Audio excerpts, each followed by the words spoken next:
guys, kain tayo almusal. Ano na, 10:39. Siyempre saging, dito saging.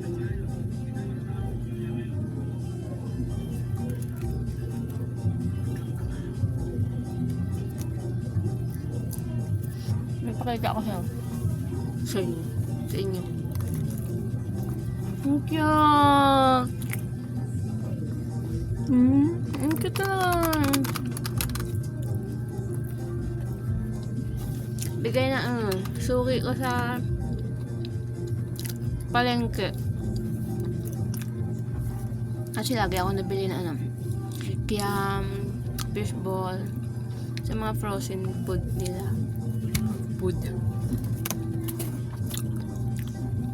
yung binigay sa akin. Tsaka yung baon na maliit lang. Thank you talaga so much. Magagamit ko talaga to. As in, araw-araw, gabi-gabi. Kubanto ako talaga. Lagi ko talaga itong tinatanong kung saan nabibili. Tapos binigyan niya ako.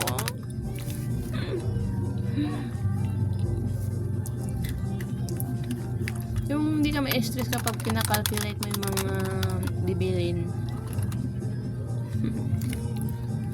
Ang ganda ng calcul mo. Nagpalit-ulit yung nagkakamali sa sa pagpindot.